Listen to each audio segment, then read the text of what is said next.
জাহান্নামীর একটা করে ঢুকবে, উপর এক বালতি করে গরম পানি, ওই গরম পানিতে পুরো গা পুরো দেহ ঝলসে যাবে।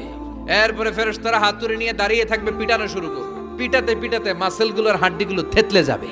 জাহান্নামের আগুনে জ্বলতে জ্বলতে যখন চামড়াগুলো গোশতগুলো ঝলসে যাবে, রব্বুল আলামিন নতুন করে চামড়ার গোশত গায়ের মধ্যে ফিট করে দিবে। ওই চামড়া গোশত আবার ঝলসাবে, আবার ফিট। আযাবটা মজা যেন ভালো করে টের পায়। একের পর এক শাস্তি শুরু এবার জাহান্নামে। যারা দুনিয়াতে আত্মহত্যা করছে, ছুরি মারছে, ও খালি ছুরিই মারবে। বিষ খাইছে, খালি বিষ খাবে। যে মেয়েগুলো ওড়নায় গলা পেঁচিয়ে এই আত্মহত্যা, তারা জাহান্নামের রশিতে আর ওড়নায় খালি আত্মহত্যা করতেই থাকবে। যারা স্মার্টফোনের ভিতরে ইন্ডিয়ান নায়িকাদের কোমর দোলানো ডান্স দেখেছে, অশ্লীল ভিডিও দেখেছে, জাহান্নামের গরম শিক চোখের ভেতরে ঢুকিয়ে দেওয়া হবে। যারা মিথ্যা বলতো, ওদেরকে এক লাইন জাহান্নামের ছুরি দিয়ে কুচি কুচি করে জিহ্বাটা কাটা হবে। অন্যের জমি মেরে খেয়েছে এরকম ডাকাই তাছাড়া নাই, 7 জমিনের কাঁধে তুলে দেওয়া হবে। এবার ঘাড়ে কর। গিবত করে চগল খড়ি আছে না নাই, তাদেরকে আল্লাহ জাহান্নামের তামা দিয়ে নখ বানায় দিবে, আগুন ঝরবে ওটা থেকে।